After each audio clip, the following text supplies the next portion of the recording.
Motivujte uživatele k bezpečným heslům. K ochraně uživatelských účtů přispívají i bezpečná hesla.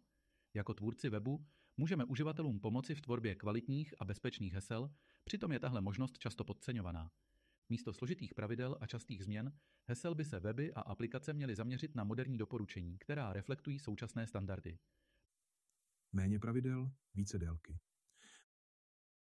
Podle doporučení Amerického národního institutu standardů a technologií by hesla měla být dlouhá. Minimální délka 8 znaků je spíš už nedostatečný základ. Motivujte měřidlem délky hesla uživatele k zadání hesel dlouhých alespoň 15 znaků. Povolte až 64 znaků nebo více a umožněte tak uživatelům využít správců hesel a tvořit skutečně silná hesla. Bez složitých pravidel. Požadavek na speciální znaky nebo kombinace malých a velkých písmen často vede k tomu, že uživatelé hesla recyklují nebo zapisují.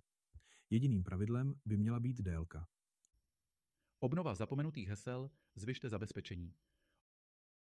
Obnova zapomenutého hesla musí být jednoduchá, ale bezpečná.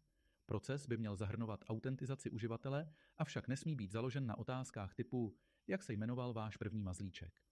Tyto metody jsou snadno zneužitelné. Využijte raději ověření pomocí e-mailu, SMS nebo vícefaktorové autentizace.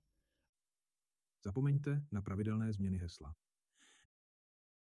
Častá změna hesel vede k jejich zjednodušování nebo opakování.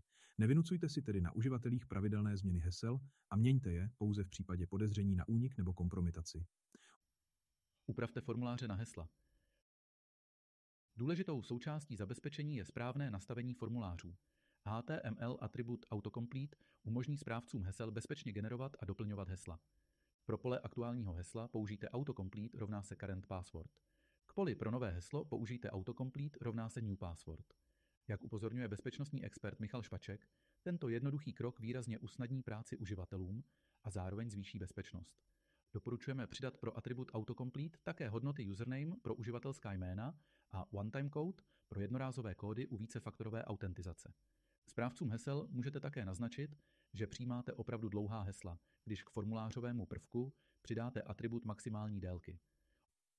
Ověřujte hesla v databázi uniklých hesel. Projekt Have I Been Pwned nabízí ke stažení aktualizovanou databázi 320 milionů unikátních prolomených hesel Pwned Passwords. Tato hesla, hashovaná pro ochranu soukromí, lze využít k ověření, zda uživatelé nepoužívají kompromitované kombinace. Projekt upozorňuje na riziko opětovného použití prolomených hesel a pomáhá organizacím zvýšit bezpečnost svých uživatelů. Uživatelé ocení snadné používání a vy zvýšíte bezpečnost bez zbytečných komplikací. Váš web či aplikace tak budou o krok blíže k ideálu bezpečného a uživatelsky přívětivého prostředí.